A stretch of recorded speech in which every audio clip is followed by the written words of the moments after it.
Ladies, gentlemen, and squirrels watching through the window, today I officially become an engineer. This, my friends, is the world's first self-stirring soup / jet fuel. Yep, totally normal. Every great invention starts with a vision, and possibly mustard. Engineering is messy, or I'm just bad at caps. Productivity requires speed. Next time, brakes first. Boom.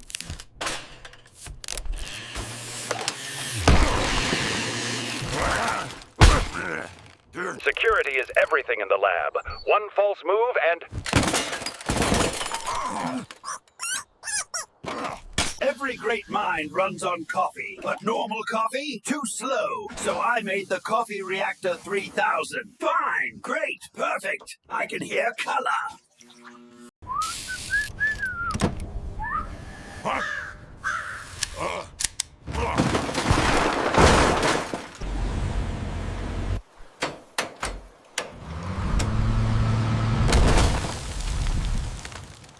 I'm inventing artificial intelligence.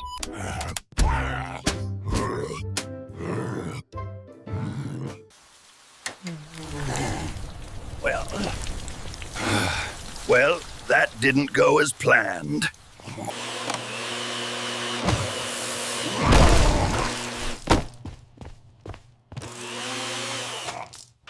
Say goodbye to missing socks forever. Why cook breakfast when breakfast can cook itself and bring it to you? Well, sunny side up. Just imagine, giant couch, tiny drawer.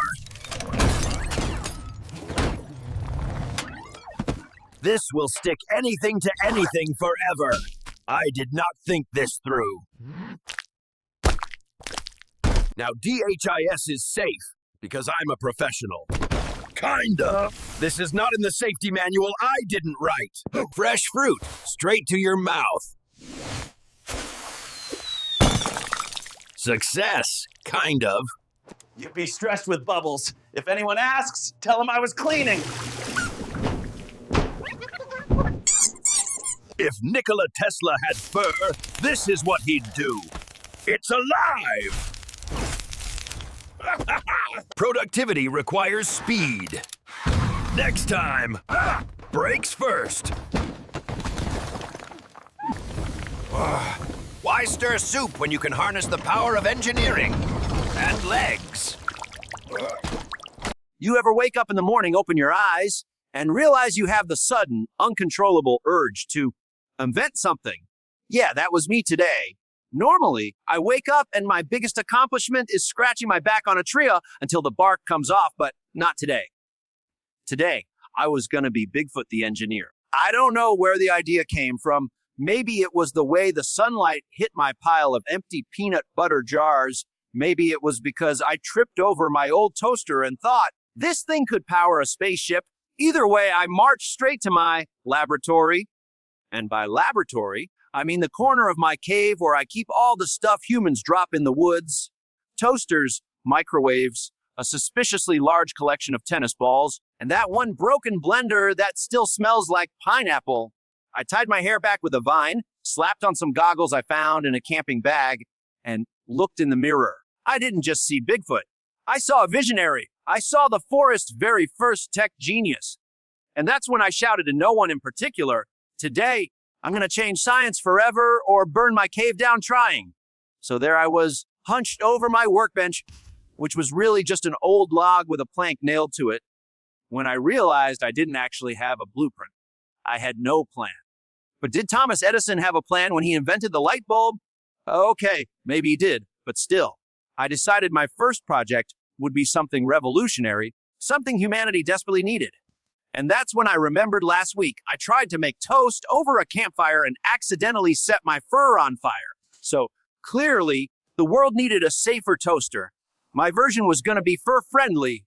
I started with the body of my old toaster, ripped out all the wires, then jammed in parts from a broken radio, a flashlight, and a squirrel wheel, for extra energy. I didn't know what I was doing, but I made sure to mutter, interesting. every few minutes so I'd look like I knew. Somewhere in the process, I decided the toaster also needed cup holders. Don't ask me why. It just felt right. By the time I was done, it looked less like a toaster and more like a small, angry robot that wanted to eat bread. I was proud, terrified, but proud. Now, this is the part where any reasonable creature would test their invention slowly, carefully, maybe even with safety precautions. But you know me. I'm not reasonable. I shoved a slice of bread in, grabbed an extension cord made out of 3 extension cords tied together, and plugged that baby in. BZZZ. Sparks flew instantly. Not the romantic kind. The you're about to lose your eyebrows kind. The toaster started humming like it was trying to communicate with aliens. The squirrel wheel inside it spinning so fast, the poor squirrel I forgot to remove was now clinging on for dear life. But don't worry, he was fine. Probably. The bread. Oh, it didn't just toast. It burst into flames like it was auditioning for an action movie. I panicked, grabbed the bread with my bare hands, and started waving it around like a torch. And that's when my cave smelled like a mix of burnt fur, campfire marshmallows, and regret. Honestly, I'd give the toaster a 6 out of 10. Functionally a disaster, but visually stunning. You'd think I'd stop, right? Nope, the opposite. I decided, you know what? This was just a warm-up. I needed something bigger, better, dangerous. And that's when my eyes landed on my collection of forks. Long story short, I've been stealing them from picnics for years. Don't judge me. I grabbed 2, jammed them into a block of wood, and told myself I was building a Tesla coil. Now, keep in mind, I didn't really know what a Tesla coil was.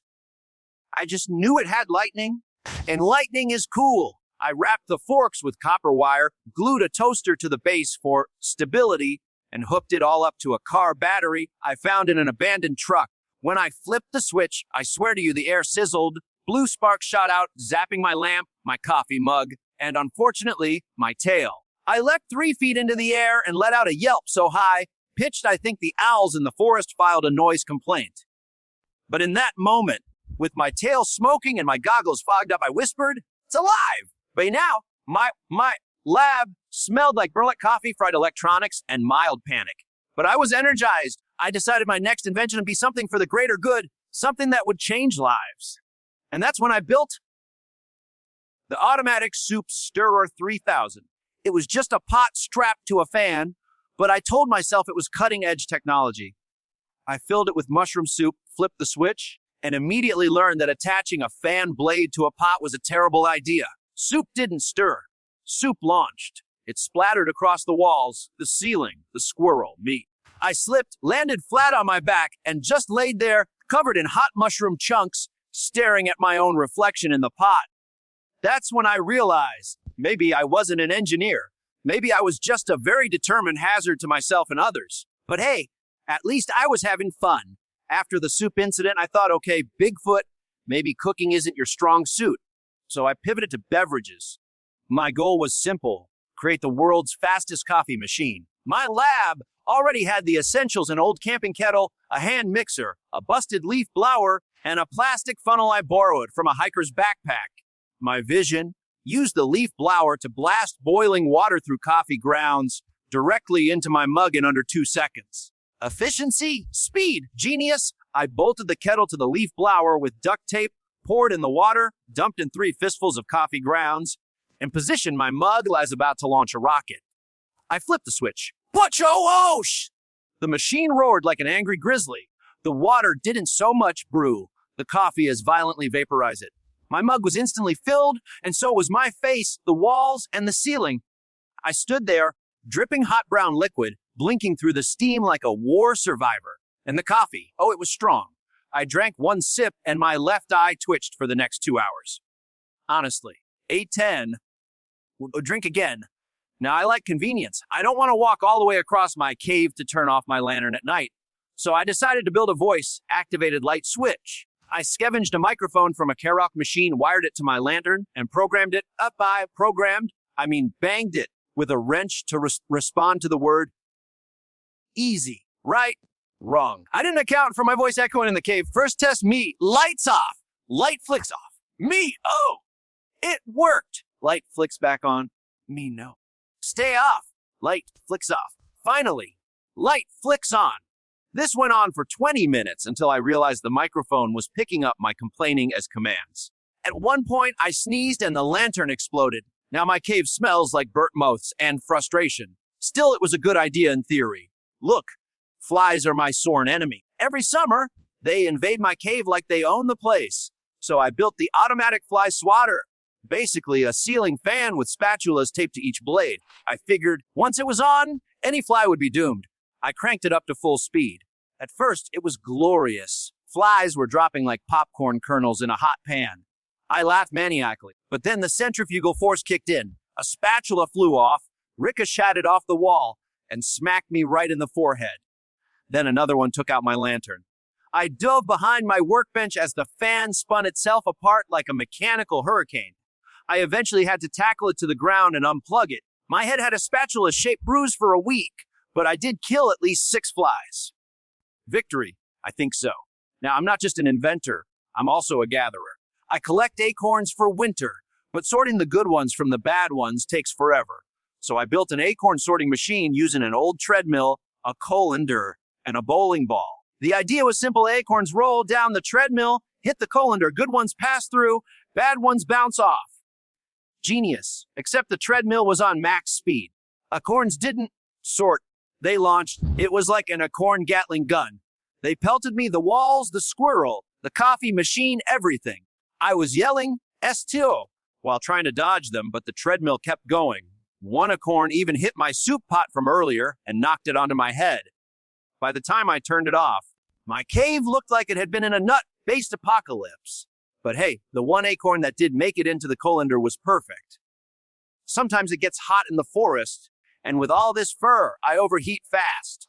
So I built the portable cooling hat, a construction helmet with a mini fan, and a water sprayer attached. I strapped on the helmet, filled a sprayer with cold stream water, and flipped the switch. It was amazing for about 10 seconds. Then the fan sucked in my hair, tangled instantly, and jammed. The sprayer, now under pressure, blasted me in the face like a fire hose. I staggered backward, slipping on an acorn from the last experiment, and landed in my coffee puddle. I just lay there, soaked, buzzing from caffeine, hair half ripped out, thinking, maybe engineering isn't for me. But then I remembered. I still had 12 more ideas to test. After the cooling hat failure, I sat there shivering in wet fur and thought, Bigfoot, you need electric using human power lines. My solution, Acorn-powered. I'd build a generator that runs entirely on the crushing force of acorns. I hauled in a rusty exercise bike from a campground dumpster, rigged its pedals to a coffee grinder, and filled the grinder with acorns. My theory: crush the acorns, generate torque, spin a motor, create electricity. Simple! I hopped on and pedaled with the grace of a caffeinated elk. The grinder screamed, bits of shell flew everywhere, and the voltage milli started moving. I was doing it! But then I got cocky. I shoved in a double load of acorns. The grinder jammed, the belt slipped, and the bike pedals wicked backward, slamming into my shins. I toppled over, the bike tipped, and the motor kept spinning just enough to fling pulverized acorn paste across the cave. Now everything smells faintly of nut butter. You ever wait too long for your bread to toast? Not anymore. I built a toaster that turned bread into golden perfection in under 2 seconds. My parts list: an old hairdryer, a broken space heater, and a propane torch I found in an abandoned shed. I strapped them all together, wired it to a car battery, and inserted the bread. I counted down, 3, 2, 1. Wash on pace! The bread caught fire instantly. My perfect toast became emergency marshmallow. I panicked, tried to blow it out, but only spread the flames to my workbench. Grabbing the water sprayer mitt from clip 10, I blasted the bench, myself, and half my tools. Toast ruined. Cave smells like burnt eyebrows. I wanted a way to move heavy logs from the forest floor up to my tree platform. So I built a rope elevator powered by my own weight, basically a counterbalance system. I attached a giant bucket to one end of a pulley rope, filled it with rocks, and clipped the other end to my belt. I climbed in, pulled the lever, and instantly shot straight up. Turns out I severely underestimated how light I am compared to a bucket of rocks. I smashed into the platform so hard I bounced, hit my head on a branch, and hung there upside down like a deranged Christmas ornament. The logs, still on the ground. I like squirrels. But when I'm working, they won't leave me alone. They chatter, steal my tools, and once one ran off with my screwdriver in its mouth like it was in a haste movie. So I made a squirrel repeller, a speaker that blasted ultra high frequencies. I set it up, turned it on, and at first it worked.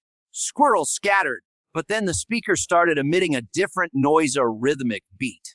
Suddenly, every squirrel in the area came back, now in some kind of synchronized dance trance. They swarmed the cave, shaking their tails in unison like some woodland rave. I had to unplug it after one squirrel started DJing with my record player. Campfire snacks are great, but I hate holding the stick forever, so I invented a roaster with rotating skewers powered by a wind-up clock motor. I loaded marshmallows, wound it up, and sat back.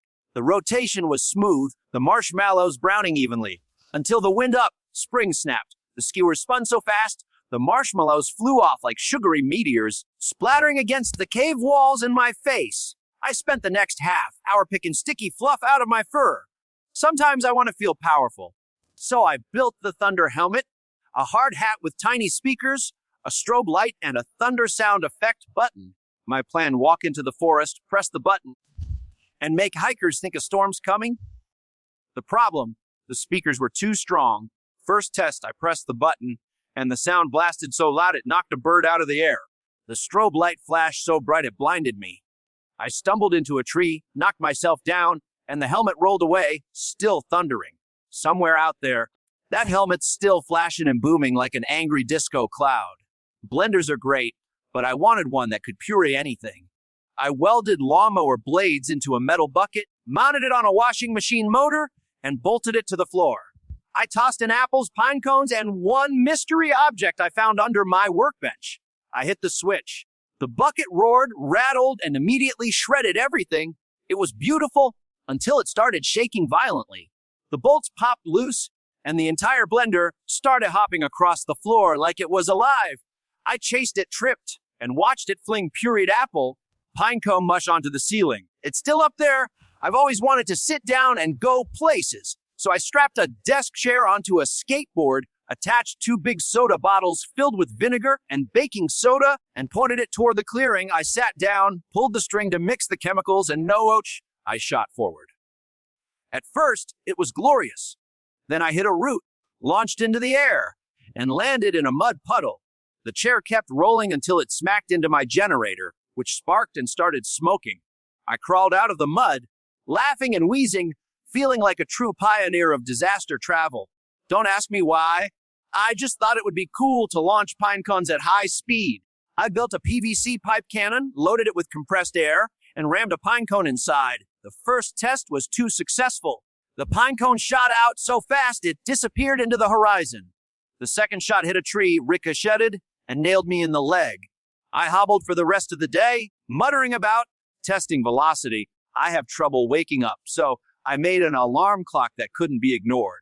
It was basically a regular clock wired to an air horn and a motor that slapped me in the face with a sock. I set it for 7 a.m., crawled into my nest, and waited. When it went off, the horn blasted so loud I fell out of bed. The sock machine smacked me 3 times before I could hit the off switch, and my lantern fell over, setting fire to my fur blanket. I put it out with the water sprayer helmet, but the damage was done. My ears rang for the rest of the week. I decided to channel my inner Nikola Tesla. My plan: build a Tesla coil out of a toaster, copper wire, and 2 forks. I set it up in the middle of the cave, plugged it into my Acorn-powered generator, and flipped the switch, sparked, and shot a bolt straight into my coffee mug. The mug glowed faintly. I yelled, "It's alive!" and laughed like a mad scientist right before the coil arced to my tail. I yelped, jumped straight up, and smacked my head on the ceiling. The coil kept firing until it fried my lantern. I wanted to end my day with one last experiment, combining all my inventions into a single super machine. The elevator rope-powered the generator, which fed the toaster, which ran the blender, which spun the fly swatter, all while the lightning coil zapped extra power into the system. I flipped every switch at once. For a moment, it worked. Lights flashed, machines whirred, then everything overloaded.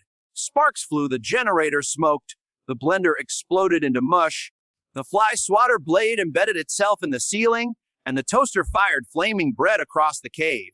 I dug behind my workbench as my super machine collapsed into a pile of twisted metal.